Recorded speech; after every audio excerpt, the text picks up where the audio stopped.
Hello, everyone, and welcome to Faith in Later Life. I'm Alex Huggins, and I get to lead this wonderful little UK charity helping churches to reach, disciple, and mobilize older people in God's mission.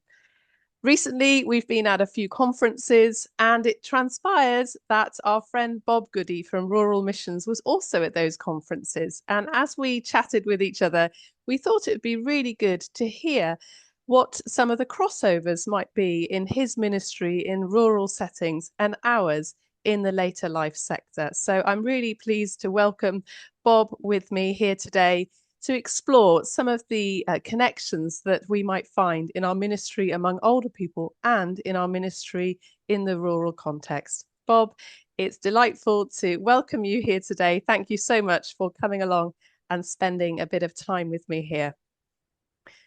I'd love to ask you a little bit about yourself. Tell us more, Bob. Who is Bob? And how have you got involved in rural missions? What is it all about? Well, thank you so much for having me, Alex. And as you say, we've been at many a conference together across the last few weeks, so it feels strange wearing a headset now and having a conversation. But I think what you've just shared about what faith in later life does is pretty much how I might surmise what I do.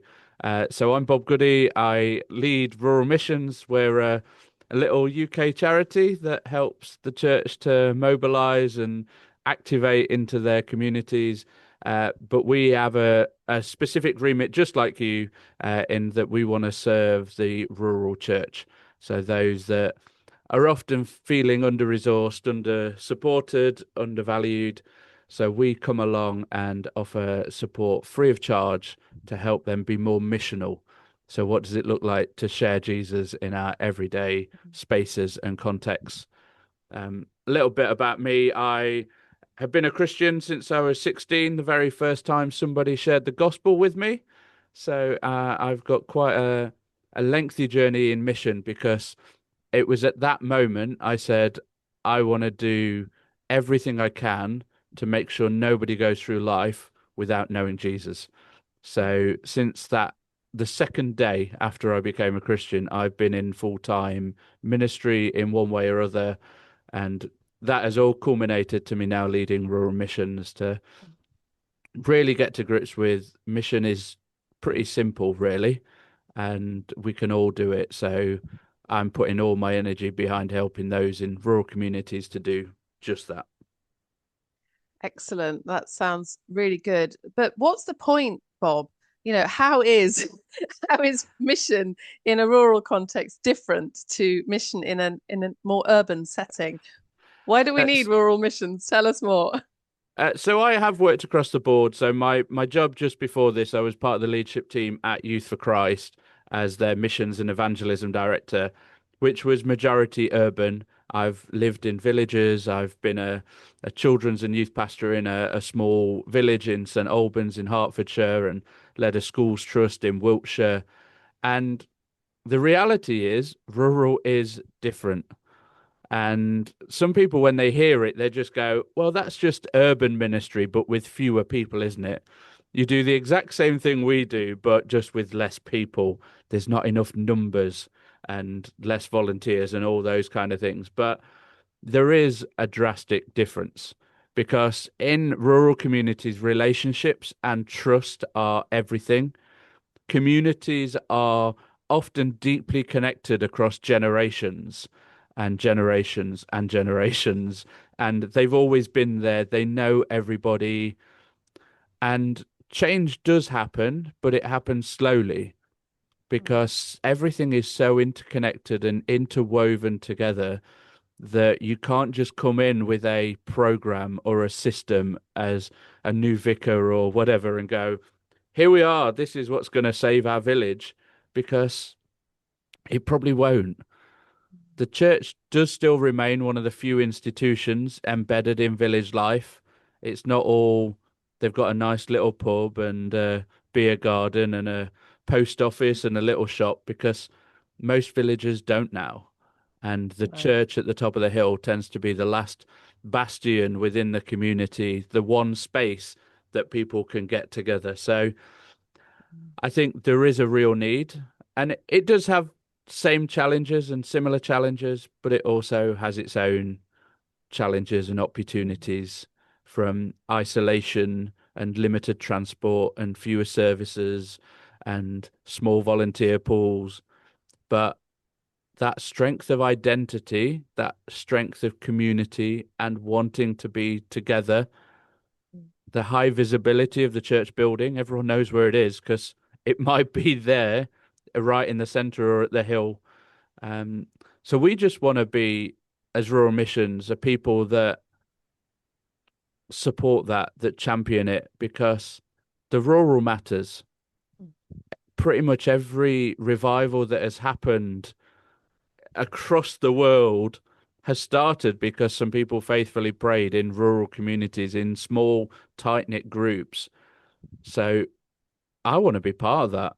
I don't want to be part of the big and shiny. I want to be part of the faithful, the dedicated, but actually are seeing such growth and change because if you're a village of 300 and you get a new person to come to church out of that 300, your percentage is far better than any rural statistic.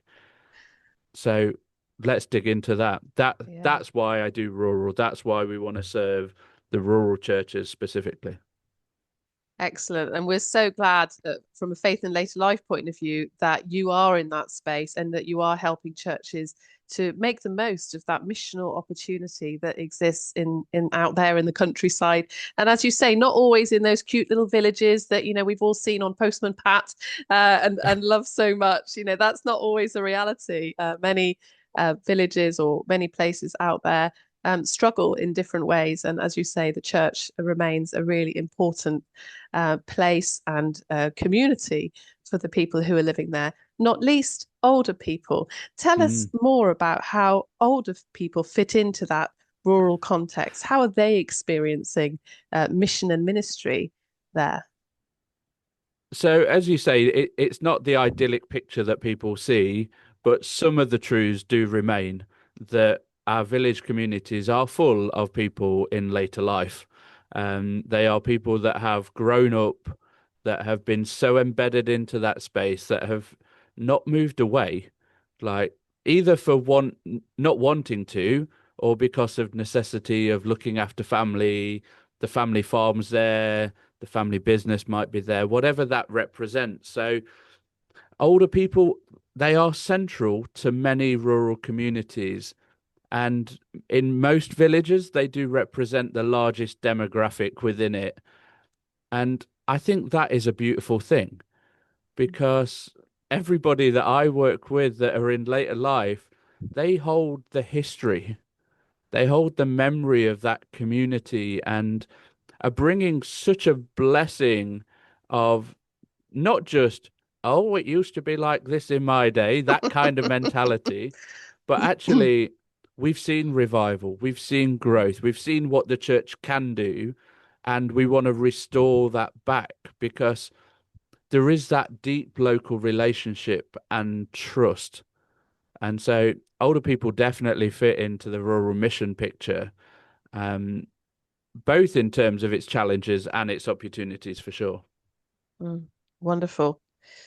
So, what are some of the ways that you've seen rural churches have been connecting more meaningfully with older people in their communities? It's all very well when we think about the older people who are already part of those church communities, but what about the ones who've resisted? They've lived in those villages with that church on the hill for decades and have never stepped over the threshold other than perhaps for weddings and funerals, maybe the odd carol service. Tell us more about how can churches reach out to those ones who they're still missing from the church family. Yeah, I think we need to look at what contextual is for that village because no two villages are the same. Mm. No two towns, no two cities are the same. Everything has its own spaces and places.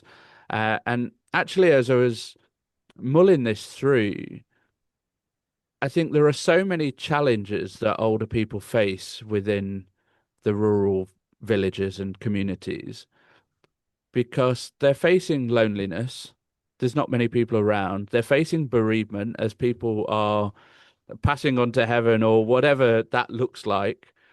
They're facing increased mobility issues. They're facing loss of local services, digital exclusion.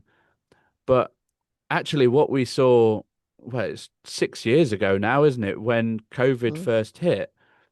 Actually, that was quite liberating for a lot of rural communities and churches because it represented a moment to take a bit of a stop and check of what we're up to. And so a lot of churches helped to install broadband, not just in their yeah. building, but into the village. What does it look like to get us connected, to get us restored into life? And so rural churches started to build up this meaningful relationship, and we started to see what does it mean to cook meals for my neighbors. Like, I'll be honest, I live in a suburban area. I don't remember ever making a meal for one of my neighbors. Mm. Like, if one of my churches had a baby, then the whole meal train comes up and they get meals for a fortnight. That was one of the joys of having a baby, I'll be honest. We had some exceptional meals. But Oh. but that is a way that the church are serving day in, day out in rural communities. Mm, They are taking people to appointments. They're making sure that they get their post done, that their bills are sorted. They're pretty much the extended member of the family without it mm, being called that. So I'm seeing real meaningful connections just in the everyday conversations. mm, Because I think if we grasp how important it is to follow Jesus, mm, then we can't help but want others to feel that way.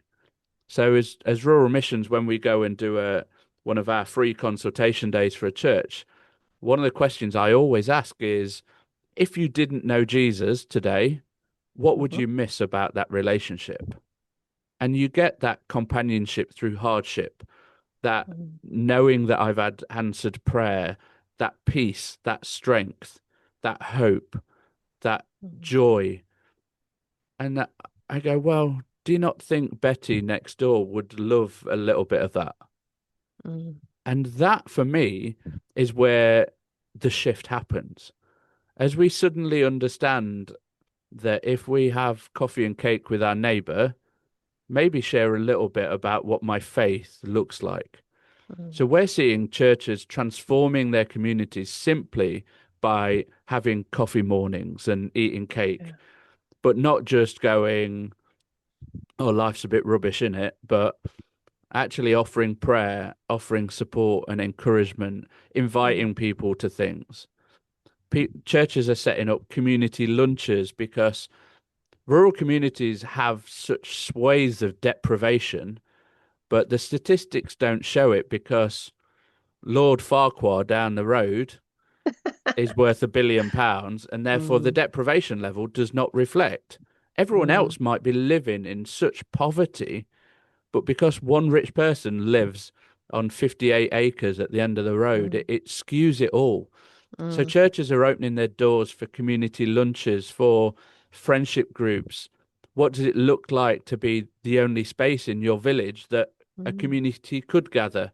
Well, mm, let's offer tea, let's offer cake, let's befriend and visit. mm, And more the rise of dementia friendly activities and uh, coffee drop-ins. Like even my own church, we run it because we have a number of people that are now going through what I believe is one of the most horrific things we could ever be diagnosed with, Alzheimer's and dementia. mm, My father-in-law has Alzheimer's, and like I just want to love him. Fortunately, he knows Jesus, and that isn't mm. shifting from his memory whatsoever. But having the same conversation 58 times across a morning together, you need grace and peace in the midst of all of that. Yeah. What an opportunity to practice patience. Yeah, yeah, yeah. Definitely. Yeah, no, that's so good to be reminded. Also, I think sometimes we can be in such a hurry to see people rock up at our Sunday service that Mm, we forget about the value that some of these coffee mornings and different events and opportunities midweek actually bring to many older people. And yeah, so and what a springboard potentially then to come along on a Sunday or to join a small group locally. So yeah, I love the whole neighborhood engagement thing as well. I think we need to get better at that. People who've managed to resist coming to church for many decades are probably not going to come and step over the threshold of the church at your first invitation, but they Mm. might after some time of relationship on a one-to-one in your garden or in your home. That's wonderful. Yeah, Um, and I find that especially those in later life, they're not looking for another program or another tick box exercise. Like I'm finding the most effective ministry, as you say, starts with the kettle rather than mm, this strategy. And maybe that's where we need to start. Let's just turn the kettle on, invite people over and let's have a good old chat like we used yeah. to.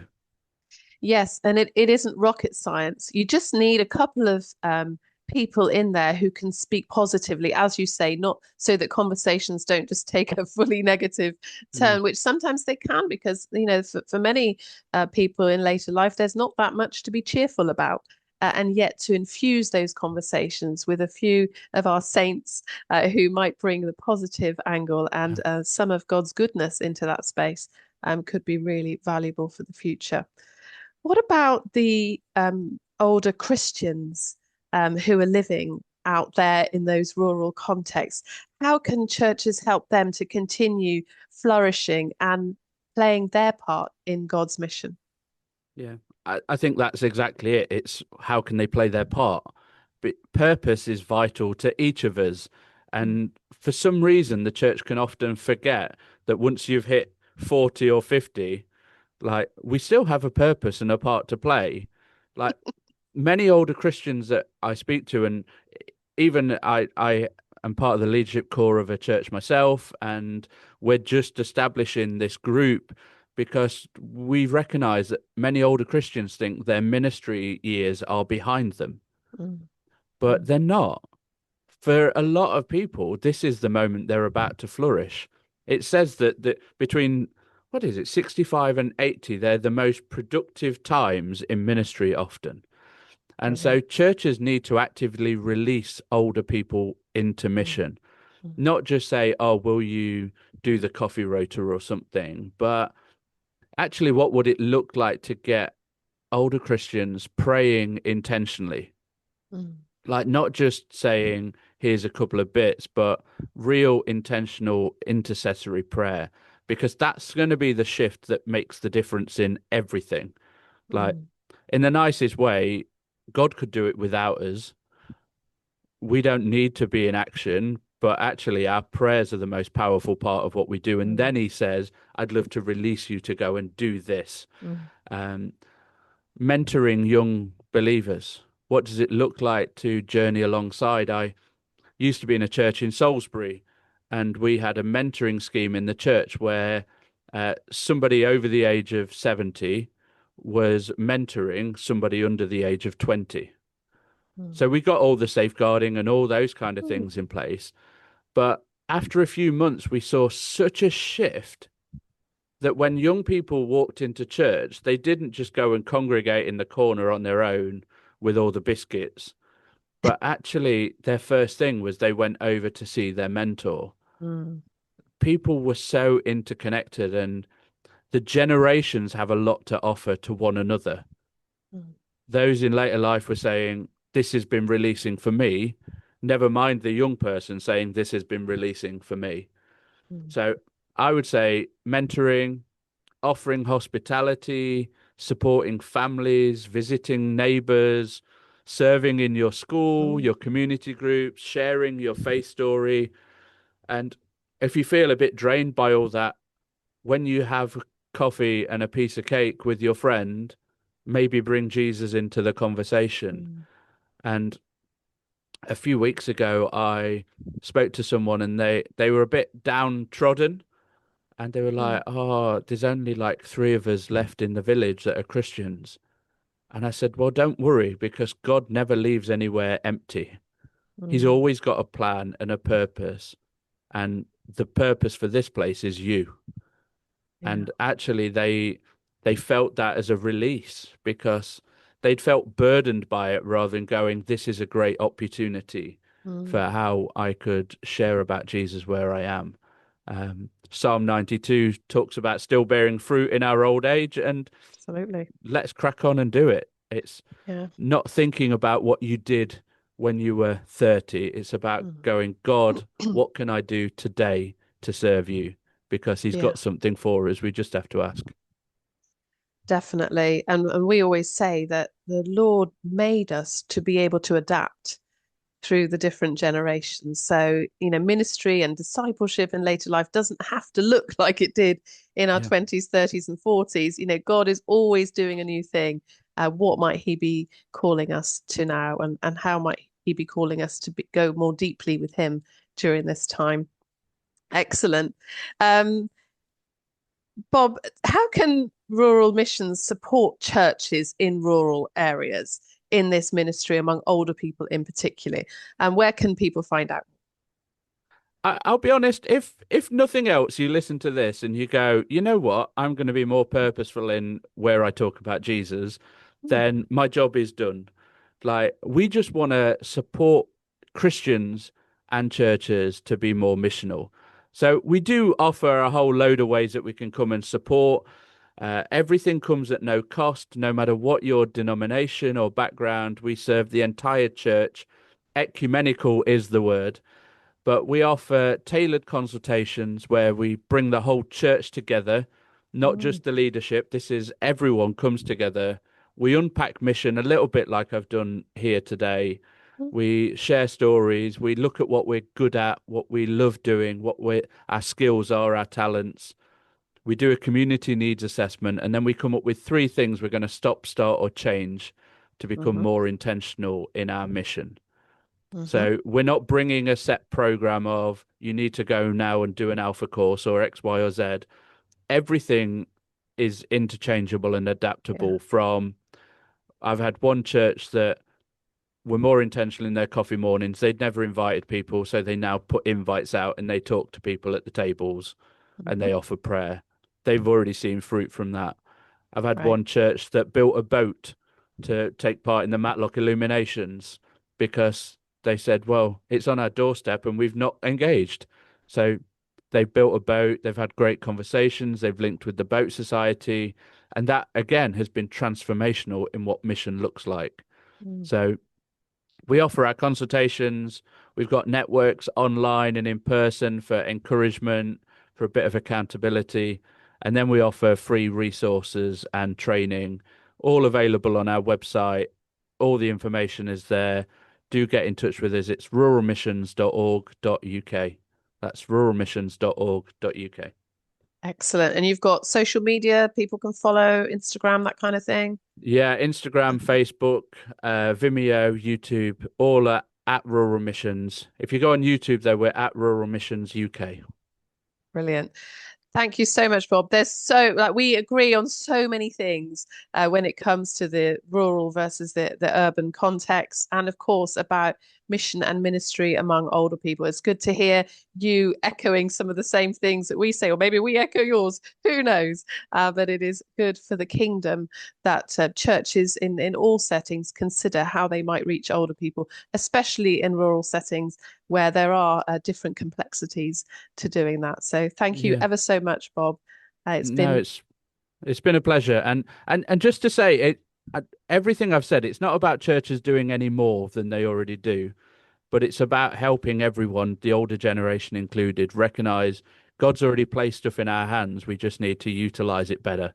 And so God might be saying to put something down, which is always a bonus too. So I hope that's it's been actually harder encouraging. to do sometimes than Yeah. putting something down is often harder to do, especially if it's been going on for a long time. But yeah, absolutely. I hear what you're saying. It's about kind of mobilizing everybody in the church Yeah. to do what's in their gift and their calling, but also about, I think from your, is it stop, start, and do? Tell me, is that Stop, how it start, or goes? change.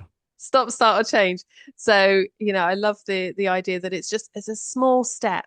How can we magnify something that God has already given us to do Yeah. in this space? So yeah, absolutely brilliant. Bless you, Bob, in all that you're doing, and I look forward to seeing you at the next conference. Thank you.